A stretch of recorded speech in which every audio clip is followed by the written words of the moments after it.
J'ai analysé les 100 sites de SaaS qui convertissent le mieux d'Internet pour vous donner une architecture de page d'accueil qui va non seulement booster vos conversions, mais également améliorer la compréhension de votre produit. Tout ça en réduisant le taux de rebond de votre page d'accueil. Si vous voulez augmenter votre taux de conversion, que ce soit la prise d'email, les inscriptions ou quoi que ce soit, alors cette vidéo peut peut-être vous aider. Et on commence directement avec un conseil en or qui va suivre tout le long de cette vidéo. Si vous vous rendez sur n'importe quel site de SaaS que vous aimez bien, par exemple Trello, Zoom, Slack ou quoi que ce soit, je dirais que dans 95% des cas, leur site est d'une simplicité frappante. On comprend les fonctionnalités principales de leur programme en un clin d'œil. Pour moi, si les compagnies qui font le plus d'argent sur Internet restent dans la simplicité, c'est bien de s'en inspirer. La section la plus importante de votre site web, c'est la banner principale. C'est ici que l'utilisateur va décider s'il va continuer la visite ou non. Avoir une bonne banner est primordial pour augmenter vos conversions, votre temps de visite, etc. Et quasiment tous les gros sites ont exactement le même contenu sur le banner.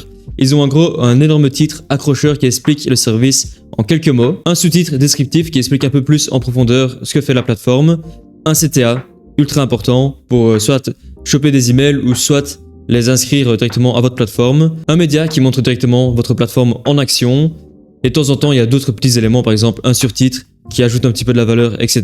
Par exemple, si on se rend sur le site de Grammarly, qui a quand même un très gros SaaS, on peut voir que sur le banner on a exactement ça, on a le titre ici qui donne envie d'en savoir plus, un sous-titre, les CTA, donc les boutons d'action, ainsi qu'un média qui montre la plateforme vraiment parfaitement, on voit directement ce qu'elle fait, etc. Donc c'est super bien fait. On peut se rendre également sur le site qui s'appelle Twilio, qui est aussi un énorme SaaS. On peut voir qu'ils ont tous les éléments mentionnés auparavant, donc un titre, un sous-titre, un média, des boutons d'action, mais ils ont aussi ajouté une petite partie qui est pour moi super puissante. Ils ont ajouté 3 avantages ici en bas, donc essai gratuit, pas besoin de carte de crédit et un prix qui augmente par rapport à l'utilisation. Je trouve que ce petit élément est super puissant pour augmenter vos conversions, surtout si vous avez un essai gratuit. Il y a un autre élément qui est super important dans ce haut de page, comme c'est aussi une partie que l'utilisateur va voir quand il va arriver sur le site, c'est la barre de navigation.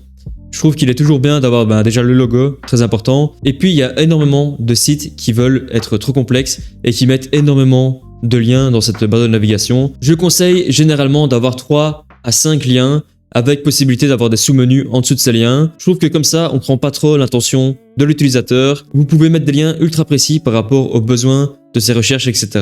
Et mettre des liens un petit peu moins importants en dessous, en drop-down. Et aussi, chose que j'aime beaucoup, c'est d'ajouter un CTA à l'emplacement, ici au-dessus à droite. Ça peut être login, sign up, etc. Je trouve que c'est hyper puissant. Par exemple, un menu que j'adore personnellement, c'est celui de Zendesk. Donc on a le logo, comme dit auparavant, 5 liens et le bouton d'essai gratuit. Je trouve que ça marche super bien et encore une fois, vous pouvez voir qu'on a des sous-menus qui marchent super bien. D'ailleurs, petit point extra par rapport à Zendesk, je trouve que leur menu mobile marche terriblement bien. Donc on a le logo, le bouton d'essai, même sur mobile, je trouve que c'est hyper puissant, il faut absolument le faire. Et tout le reste en drop-down pour faciliter la navigation de l'utilisateur. D'ailleurs, aussi encore un point bonus pour Zendesk, c'est leur banner en responsive. Je trouve qu'elle est hyper bien faite. Donc on a le titre, sous-titre, les boutons avec directement un view démo, donc une vidéo qui va se lancer pour apprendre par rapport à la plateforme. Je trouve que ça marche super bien. Et un média, encore une fois. Après ce banner qui va vraiment attiser la curiosité de vos utilisateurs, j'aime bien mettre une petite section de confiance avec vos partenaires. Et ça, ils le font vraiment tous, peu importe la façon. Par exemple, sur Webflow, on a tous les logos partenaires. Vous pouvez vraiment aller sur tous les sites. Par exemple, on va aller sur Stripe et on peut voir directement, deuxième section, boum, tous les gros logos Amazon, Google, Zara, etc. Vraiment pour donner une confiance énorme à la plateforme. Surtout ici, c'est une plateforme de paiement. Donc avoir des logos comme ça booste la confiance en un rien de temps. En troisième partie, j'aime bien avoir une section ultra informative qui va montrer toutes les fonctionnalités principales de votre service en un rien de temps. Donc ça peut être un titre comme ici, un sous-titre, et puis après 3 médias par rapport aux fonctionnalités que vous voulez présenter et un petit texte qui la présente vraiment en profondeur avec des phrases qui sont très bien écrites, qui sont faciles à lire. Par exemple, si on retourne sur Webflow, on a vraiment l'exemple parfait où il présente toutes les 4 fonctionnalités principales en un rien de temps. On peut voir directement ce qu'on peut faire. Donc on peut designer, publier, analyser et collaborer. Donc pour moi c'est parfait, on a vraiment des mots-clés ultra importants, ultra puissants. Une autre plateforme qui utilise ce genre de section, c'est Jira. J'adore la section explicative, donc c'est vraiment ici, c'est la deuxième section qui va montrer toutes les fonctionnalités principales de la plateforme en quelques lignes et avec à chaque fois un média qui représente ces fonctionnalités parfaitement. Donc on a à chaque fois le titre, donc Organize Task, un sous-titre qui explique très brièvement ce que ça fait, et à chaque fois un média qui correspond à cette fonctionnalité. Dans le Figma, je vous ai mis à chaque fois plusieurs liens qui vont sur des sites de SaaS qui ont une section similaire. Une fois que votre plateforme a été résumée en une seule section hyper informative, on va un petit peu expandre sur les fonctionnalités principales de votre service ou vos principales atouts. Si vous êtes un autre type de commerce, ça marche aussi. Et généralement, j'aime bien le faire en mettant un maximum d'informations. Et donc généralement, pour présenter ces fonctionnalités, j'aime bien les mettre dans un seul blog par fonctionnalité avec un titre, un sous-titre. Et ici, donc il y a plusieurs écoles. Soit vous expliquez la plateforme en mode paragraphe, soit vous mettez des petits mots-clés comme ça avec un check. Ce qui marche très bien étant donné que c'est très difficile de garder l'attention de vos utilisateurs, très difficile de les faire lire en fait. Et donc avoir des petites phrases comme ça hyper catchy, ben ça aide à faire passer un message, etc. Et encore une fois, je mets toujours un petit CTA pour essayer de les inscrire à la plateforme ou à votre service, etc. Avec encore une fois un média qui explique la fonctionnalité. Par exemple, j'aime beaucoup comment Slack le fait. On va avoir plus ou moins le même layout que le Figma. Donc information à gauche, média à droite qui représente la fonctionnalité et une grosse statistique ici qui attire l'œil énormément. Donc on peut voir 80%, etc., etc.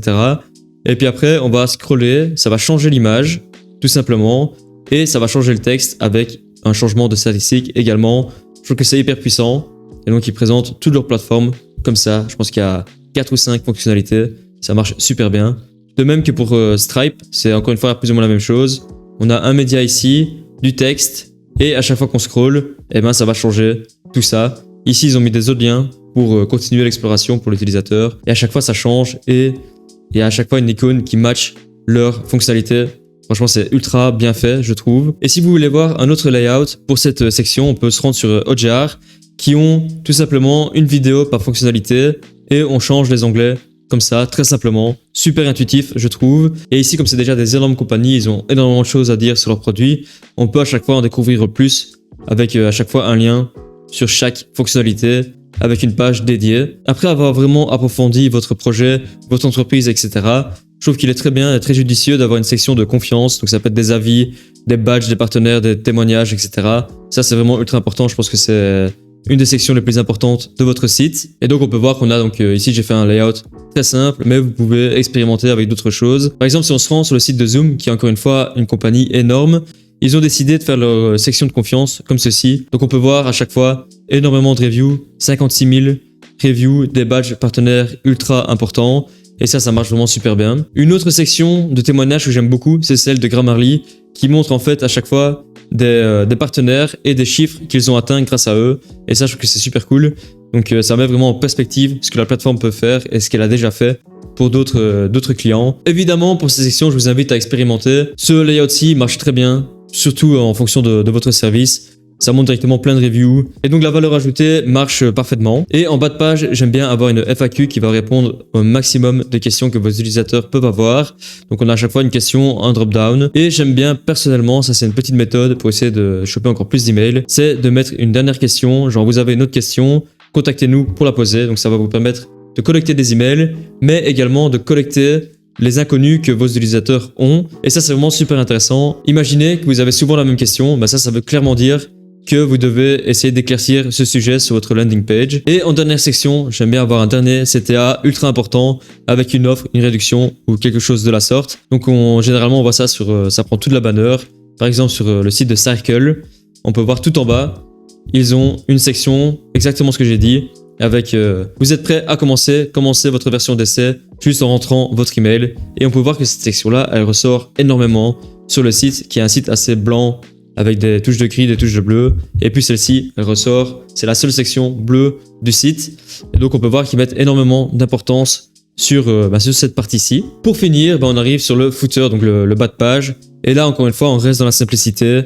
On met tous les liens importants, les liens légaux. Et je trouve que c'est bien de ne pas les mettre en tout petit. Je vois beaucoup de sites qui font ça. Mais je trouve que c'est bien de les mettre d'une valeur assez importante. Ça donne beaucoup de confiance à l'utilisateur, donc pourquoi pas. Et puis j'aime bien mettre un dernier CTA, ça peut être une collecte d'emails ou quelque chose comme ça. Et vos logos de réseaux sociaux si vous en avez. D'ailleurs, si vous voulez un site à moindre coût, je vous invite à regarder cette vidéo où je vous montre comment faire un site entièrement gratuitement grâce à la plateforme Framer.